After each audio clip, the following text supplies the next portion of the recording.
எல்லாருக்கும் வணக்கம். மே 7 அஸ்வினி நட்சத்திரத்தில் தான் இந்த வருஷம் என்னோட பர்த்டே வந்து இருந்துச்சு. ரொம்ப விசேஷம். என்னோட யூடியூப்லேயும் இன்ஸ்டாகிராம்லேயும் என்னோடய ஃப்ரெண்ட்ஸுங்க பாதி பேர் இருக்கீங்க. ஸோ நீங்கள் எல்லாருமே எனக்கு வந்து விஷ் பண்ணியிருக்கீங்க. I am so happy and blessed. இந்த வருஷம் மட்டும்தான் நான் கேக்கு வெட்டி கொண்டாடல. ஸோ இனிமேல் கேக்கு வெட்ட வேண்டாம் நான் முடிவு பண்ணிட்டேன். கொரோனாக்கு அப்புறம் பல தருணங்களில் இருக்க சுற்றி உள்ள எல்லா உறவுகளும் போனதுக்கப்புறம் எனக்குன்னு கிடைச்ச புது சொந்தங்கள் எல்லாமே. ஸோ உங்கள் எல்லாருக்கும் மனமார்ந்த ரொம்ப ரொம்ப ரொம்ப ரொம்ப ரொம்ப நன்றி. இது ஒன்று. பவித்ரா, லக்ஷ்மி, ஸ்ரீராம், பிரணவ் மதர், நீங்கள் வந்து ஸ்கின் கேருக்கு வீடியோ போடுங்கக்கான்னு சொல்லிகிட்டே இருக்கீங்க. சத்தியமாக எடுத்து வச்சுருக்கேன் தங்கம். ஆனால் எடிட் பண்ணுறதுக்கு எனக்கு நேரம் இல்லை. அது லாங் வீடியோ.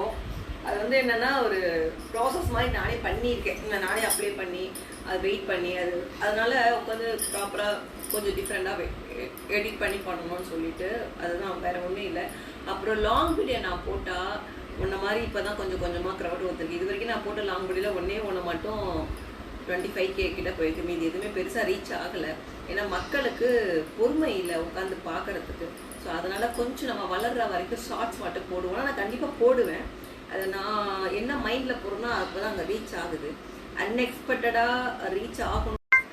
ஸோ அதை தான் போடுறேன். அது பார்க்கறதுக்கு டைமில் ஷார்ட்ஸ்னால் டக்குன்னு ஒரு 60 செகண்டில் பார்த்துட்டு போயிடுறாங்க. மற்ற விஷயத்துக்கு டைம் ஸ்பெண்ட் பண்ணுறோம். இன்றைக்கி பழைய நம்ம அப்பா அம்மா வாழ்ந்த காலத்தை எடுத்து சொல்கிறதுக்கு பெருசாக ஆட்கள் கம்மி, பெருசாக இல்லை. அது ஒரு பிஸ்னஸாக பார்க்குறாங்க. நான் வந்து என் டைரியில் எழுதி வச்சுக்கிற மாதிரி எனக்கு தெரிஞ்ச விஷயத்த என் சகோதரிக்கு சொல்கிறதான்னு சொல்கிறேன். எதுவே பவித்ரா கேட்ட மாதிரி சீக்கிரம் வந்துடும், இந்த வீக்குள்ளே வந்துடும். ரொம்ப கஷ்டமாக இருந்துச்சு. நான் இப்போ இன்றைக்கி தான் பார்த்து 1 வீக்கே எனக்கு உடம்பு சரியில்லை. ஸோ ஒரு பொண்ணு ரொம்ப சின்ன வயசுல கல்யாணம் பண்ணி ரொம்ப கன்சீவாக இருக்கும்போது அவங்க ஹஸ்பண்டை பொண்ணுறாங்க. நிறைய கேட்கும்போது லைஃப் வந்து பெண்கள் நிறைய எங்கேயா இருந்து நம்ம பாதிச்சுட்டு தான் இருக்கோம். இதை விட பெரிய விஷயம், தனியாக ஒரு பெண் வாழ்கிறான்னா அவளுக்குள்ளே எவ்வளோ பிரச்சனை இருக்கும், அவளோட சுற்றி எவ்வளோ கஷ்டம் இருக்கும். அவள் இதெல்லாம் தாண்டி வரா, அவள் எப்படி ஒழுக்கமாக வாழ்றா, எவ்வளோ தைரியமாக வாழ்றான்லாம் பாராட்ட மாட்டாங்க. இந்த வீட்டில் இன்னொரு பொம்பளைங்க தாங்க எது, ஆம்பளைங்களே கிடையாது. அதுவும் இந்த வீட்லேயே புருஷன் சம்பாரிச்சு போட்டுட்டு உட்காந்து சாப்பிட்றாங்க பார்த்தீங்களா.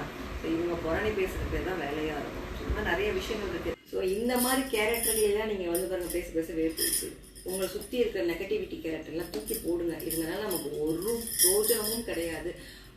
நான் என்ன சொல்கிறேன்னா, நம்ம சின்னதாக ஒருத்தவங்க பேசிட்டாங்க பண்ணிட்டாங்க நொடிச்சு போயிட்டுன்னு உட்காந்துருக்கு. நல்லா பெருசாக யோசிங்க, பெருசாக ஆரம்பிங்க. லைஃப்பில் வந்து நம்ம எப்படி சொல்கிறது, ஜெயிச்சா மகிழ்ச்சி, தோத்தா முயற்சி தானே, தொடரட்டும் நம்ம பயிற்சி அப்படின்னு ஒரு பஞ்சு டைலாக்கை போட்டுட்டு ஆம்பளை பொம்பளை தான் ஒன்றும் கிடையாது. இன்னைக்கு இருக்கிற ஜென்ரேஷனுக்கு ஹியூமனிட்டி, ஹியூமன் ரெஸ்பெக்ட், மனிதனை மனிதனாக மதிக்கணும். இந்த ஜாதி மதம் இன்னும் ஆனால் இன்னும் தொடர்ந்துட்டு தான் இருக்குது. நம்ம யாரும் நாட்டு எடுத்துருக்குல்ல. நான் என்ன சொல்கிறேன்னா, பெண்கள் தயவு செஞ்சு உங்களுக்குன்னு ஒரு இன்கம் எடுத்துக்கோங்க. யாரையும் டிபெண்ட் பண்ணி இருக்காதீங்க. லைஃப்பில் வந்து பயங்கரமான கஷ்டங்கள் வரும்போது நம்ம கண்டிப்பாக உடஞ்சிருவோம். அதெல்லாம் கடவுளோட கிருபை வேணும்.